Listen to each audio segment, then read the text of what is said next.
Jason Statham has become a staple of modern action cinema. A face you recognize instantly, a voice you can't mistake, and a presence that fills the screen without needing a dozen lines of dialogue. But long before he was defying death in high-speed chases or engaging in choreographed brawls, he was just another working-class kid from England trying to figure life out. His rise to stardom wasn't carved out in Hollywood, but forged on the streets, in the pools, and in the grit of real life. He was born on July 26, 1967, in the modest town of Shirebrook, nestled in Derbyshire, England. Jason was the second of two boys, growing up alongside his older brother Lee. Their household wasn't glamorous, but it was filled with hustle and heart. His mother, Eileen, was spirited and outgoing. Once known for her party lifestyle, she eventually pursued her love of movement and expression by becoming a dancer. His father, Barry, was a man of many hats, doing whatever was needed to keep the family afloat.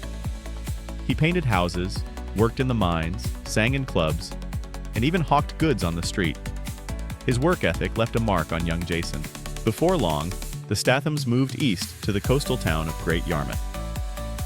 It was there that Jason began school and absorbed the values that would shape his character.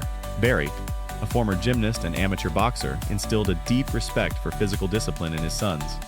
It wasn't long before Jason found his passion in sports. At just 8 years old, he joined the school's soccer team as a striker and held that position for 5 years. His teammate at the time? Vinnie Jones, who would later go from hard-nosed professional footballer to tough guy actor, much like Jason himself. Growing up in a sleepy seaside town could have meant boredom for most kids, but Jason had a performer's spark. He took to the streets, putting on small, spontaneous theatrical shows to entertain pedestrians. These weren't grand productions, just a kid trying to catch the attention of hurried strangers. Years later, he would reflect on that period, saying it was harder to hold the gaze of people rushing to work than it ever was to deliver lines on a film set. Creativity ran through the family. Jason, his dad, and his brother formed a makeshift music band. Barry handled the vocals, Lee was on guitar, and Jason kept the rhythm on drums. Their love for entertainment was nurtured by frequent movie nights. Eileen, an avid fan of Gene Kelly, made sure that even musicals were part of the lineup. Jason grew up watching everything, from classic tap dance routines to James Bond stunts. One particular moment left a lasting impression. Roger Moore, as Bond, leaping off a snow-covered mountain in The Spy Who Loved Me. For Jason, that wasn't just entertainment. That was a calling. That moment planted the seed for a dream. Not of being an actor, but of being the guy who made those stunts happen. At age 12, while on a family vacation in Miami, Jason watched a man launch himself off a ski ramp into a swimming pool. He was mesmerized.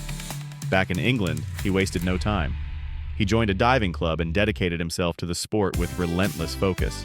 When he turned 18, he moved to London and began training at the Crystal Palace National Sports Centre, which served as the base for the British national diving team. Over the next decade, Jason would push himself to the limit. He tried, unsuccessfully, to qualify for the Olympics 3 times, in 1988, 1992, and 1996. Rumors still circulate that he placed 12th in the 1988 Games, but Jason dismisses them with a grin and a joke. Who told you that? My mum? His best official finish came at the 1990 Commonwealth Games in New Zealand, where he placed 8th. Despite his competitive spirit, the sport wasn't enough to sustain a life. His earnings barely covered rent, and there were no endorsement deals or sponsorships to fall back on.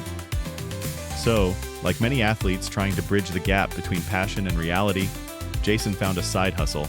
He took to the streets of London selling knockoff watches, cheap colognes, and fake jewelry. It wasn't glamorous, but it paid. On good days, he could pull in as much as £2,000. He had the charm, the wit, and the confidence to make strangers open their wallets. But the hustle had its dangers. One day, a robbery attempt forced him to drop everything and flee. That moment made him realize that it might be time to leave the street game behind and look for something with a little less risk. Still, he stayed close to his old training ground, popping into the sports center from time to time to check in with friends. One of those visits turned into a life-changing moment. A modeling scout spotted him and asked if he'd be interested in working with a fashion agency. Jason had the chiseled features, athletic build, and steely gaze that the camera loved. Before long, he was modeling for brands like Tommy Hilfiger, Levi's, Lee Jeans, and Adidas. He starred in commercials for Soccer Nation, promoted Kit Kat bars, and even appeared in a few wild music videos. In one, he danced in leopard print briefs. In another, he was covered in metallic paint, pulling off gymnastic flips. The pay was decent, 200 pounds to 250 pounds a shoot. But more importantly, it built his confidence and got him used to being in front of the camera. That's when opportunity came knocking again. Around the late 1990s, Tommy Hilfiger, who had become a producer on a new film project, introduced Jason to a first-time director named Guy Ritchie. The film was Lock, Stock, and Two Smoking Barrels, and Ritchie needed someone who could play a convincing hustler. Hilfiger vouched for Jason, and the rest was cinematic fate. At the audition, Ritchie handed him a box of fake watches and said, "Sell these to me." Jason stepped right into character, pitched the goods like a pro, and then refused to take them back, perfectly embodying the streetwise grifter Ritchie had envisioned. Jason landed the role, and in 1998, Lock, Stock exploded onto the British film scene. Jason's cut? A modest £5,000. But it was never about the money. He later said he would have done it for free. While Ritchie admired Jason's authenticity, the film's producer, Matthew Vaughn, loved his sense of humor. One day, Vaughn arrived on set in a new Porsche. When he drove away, a strange noise echoed from the back. Turns out Jason had stuffed the trunk full of iron horseshoes just to mess with him. That playful spirit became one of Jason's trademarks on set. His personal life was also starting to draw attention. In 1997, he began dating model and actress Kelly Brook. They became one of Britain's IT couples, appearing everywhere from red carpets to gossip columns. The relationship lasted 7 years, until Brook left him for actor Billy Zane. Back on screen, Jason and Guy Ritchie reunited in 2000 for Snatch. Initially offered a smaller part, Jason's presence was so magnetic he was bumped up to narrator. And this time, he earned £15,000. The film's success confirmed what audiences already suspected. Jason Statham wasn't just a lucky casting choice, he was a rising star. The two men became close friends, often training together in martial arts. Their bond was based on mutual respect and a shared love of no-nonsense storytelling. As the early 2000s rolled in, Jason's career picked up serious speed. Films like Turn It Up, Ghosts of Mars, The One, and Mean Machine showed off his versatility. But it was The Transporter, directed by action guru Luc Besson, that transformed him into a full-blown action icon. Thanks to his athletic background, Jason insisted on doing most of his own stunts, from underwater sequences to high-speed chases. During one take, a burning prop singed off the last of his hair, but he shrugged it off. He got paid $750,000 for the role, and more importantly, he'd proven that he belonged in the big leagues. In one scene, his character lays out the rules. "A contract is a contract. You don't break the rules, not mine." That hardline, no-frills attitude, it wasn't just dialogue. It was Jason Statham, through and through. In 2003, Jason Statham took the wheel, literally and figuratively, in The Italian Job, a high-octane heist film that pushed his action persona further into the spotlight. To prepare for his role as a getaway driver, Statham didn't just rehearse lines. He took driving lessons from none other than Formula One champion Damon Hill. The effort paid off, both on-screen and off. It earned him a paycheck of $450,000, marking another notch on his growing belt of action-packed performances. In the film, when asked what he'd splurge on after the score, Statham's character cheekily replied, "I think I want an Aston Martin Vanquish. Like Bond, there will be no shortage of chicks."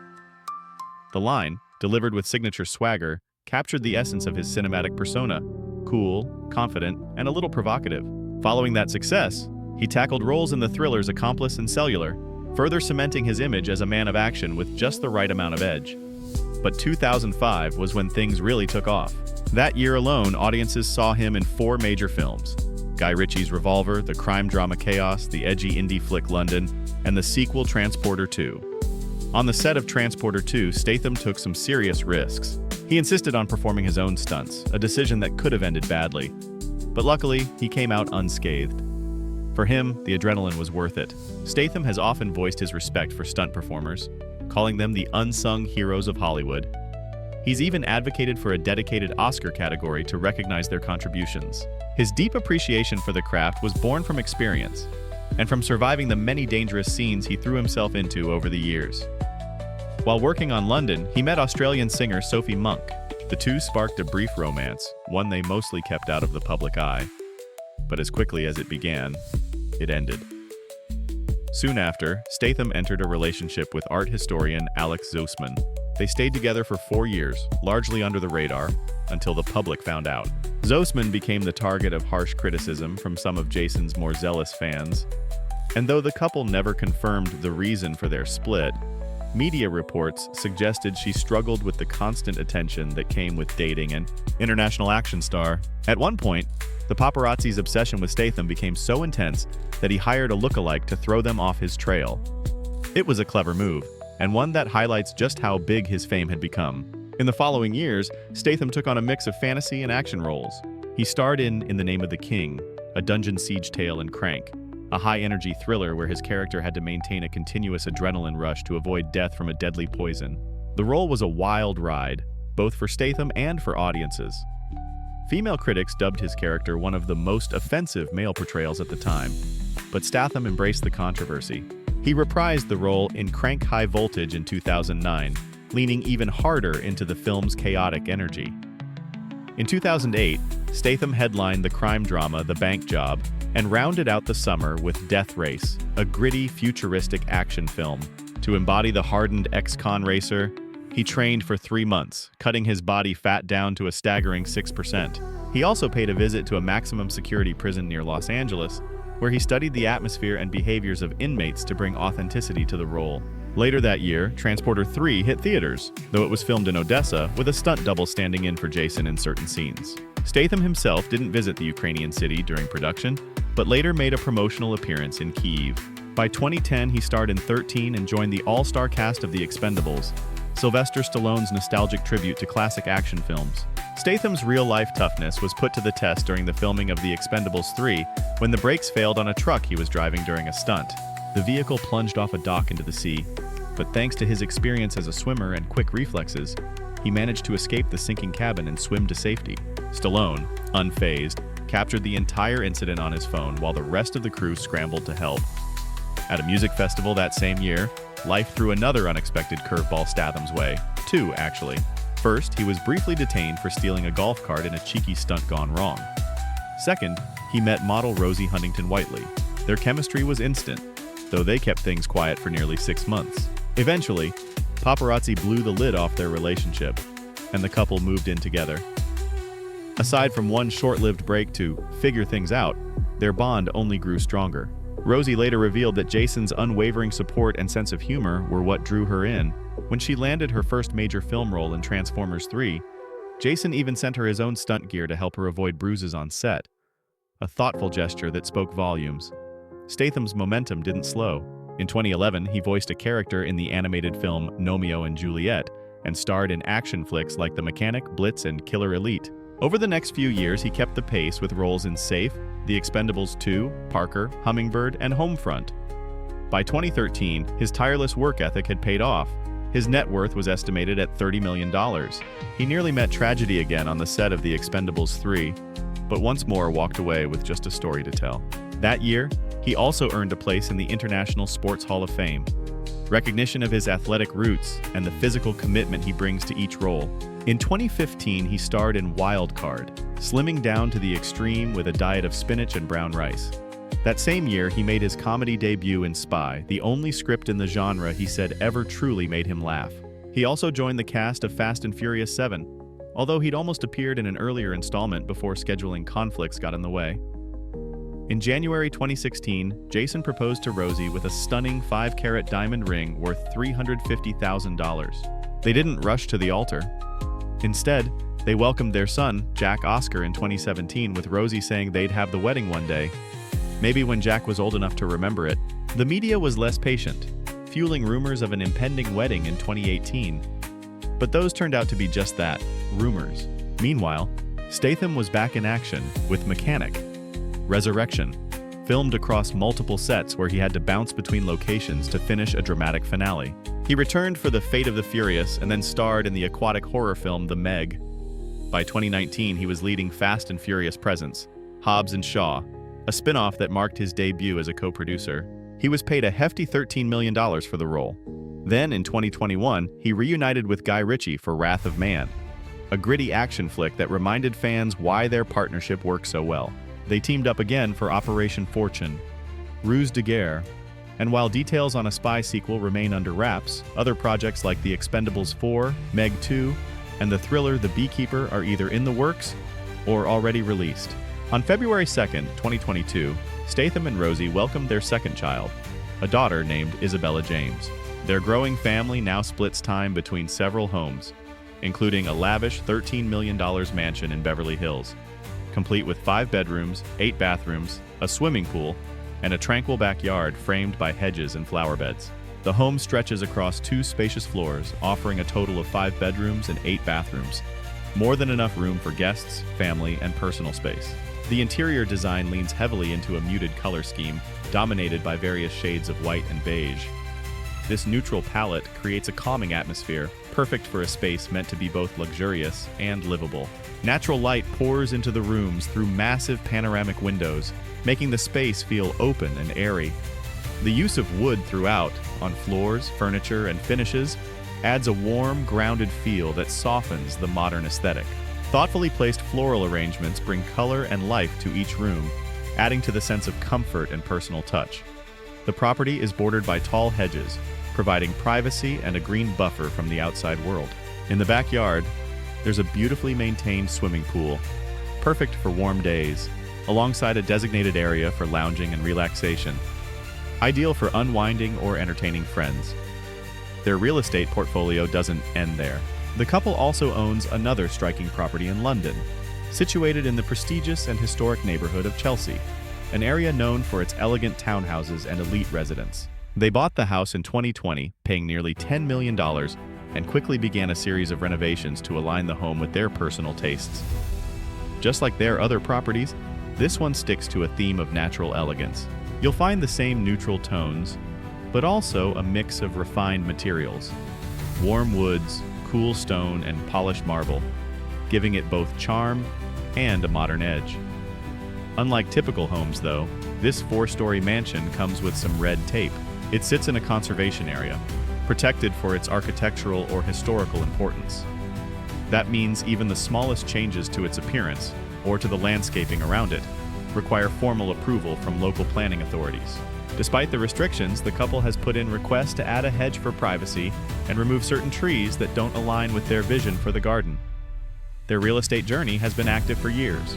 Back in 2015, Jason and Rosie snapped up a 4-bedroom property in the Hollywood Hills for $2.7 million. They undertook a full renovation, transforming it into a sleek, minimalist home with clear influences from Scandinavian design. Clean lines, functional spaces, and a focus on simplicity and quality. After living there for some time, they put the house on the market in 2020 for just under $7 million, reflecting both the property's upgrades and the rising market. But that wasn't their only real estate move in 2020. That same year, Jason Statham sold a striking oceanfront mansion in Malibu for a jaw-dropping $20 million.